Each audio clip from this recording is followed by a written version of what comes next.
Hey, this is Matt from InvestiQuant. Today is Monday, October 19th, 2020. This morning we saw the markets gap up to about the middle of the prior day's range, prior day being options expiration day on Friday, which ended up selling off into the close. This morning we ended up gapping up around the middle of the range. We made a small attempt higher, but did not really make much progress anywhere except the Russell, which was able to take out the prior day's high. We did not do that anywhere else, and then we rolled over and have since kind of been testing lows the rest of the day. Currently, we're consolidating down near the lows, near the closing level from Friday afternoon. But what I want to do this afternoon is take a look at what has happened historically when we get that type of intraday action, which is pretty weak, and what has happened historically as we approach the close with that action in a similar environment. So let me set this up and discover looking at all four instruments.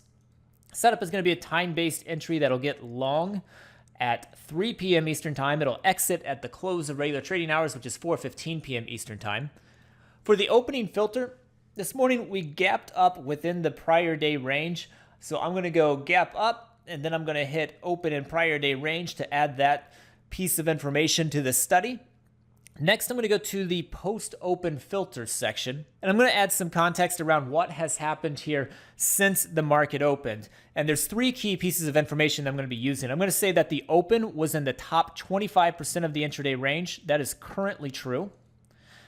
I'm going to say that at 3 p.m., because that's the time of my entry, we are we are trading in the bottom 25% of the intraday range. So that kind of makes that really weak looking price action. And I'm also going to add one other piece of information, that we have a lower daily low that is forming. So I can say the intraday low is less than the prior low.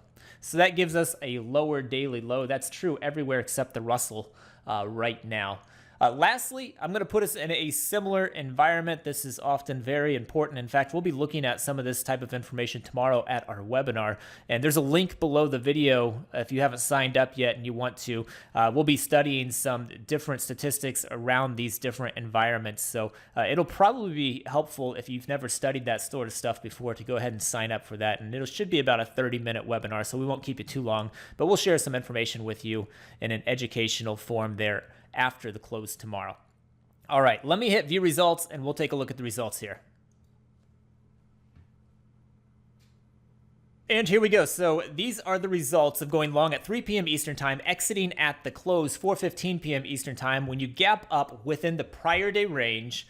And then after the opening print is in the top quartile of the range. The price at 3 p.m. is in the bottom quartile of the range, and you have a lower daily low that has formed. This is taking place above a 10 and 200-day moving average. Historically, the S&P has 59 samples dating back to 2003. The NASDAQ has 64. The Dow 60, and the Russell 69. And if we look at the win rates on these, we're going to see the S&P coming in at 44% of these finishing above that 3 p.m. price. It's exactly 50-50 in the NASDAQ. The Dow, pretty similar, 48%, and then the Russell, the strongest at 49%. So kind of mixed win rates here. The Russell is the only one that's slightly favored. The other three are neutral to a little bit weak. And if we look at the average win to average loss, we'll see the average loss is larger on the S&P than the average win by a decent amount. That's also the case here in the NASDAQ. The average loss larger than the average win, as well as the other instruments. So we've got the Dow with a larger average loss than average win, and the Russell, the average loss is quite a bit larger than the average win. So in this scenario, some of the win rates are a little bit weak. That is not the case in the Russell. It is stronger, I should say. But in all four instruments, the downside has been a bit more riskier. The larger moves have been taking place on the downside in this scenario. So hopefully you found that helpful. Good luck the rest of the day, and we will see you tomorrow.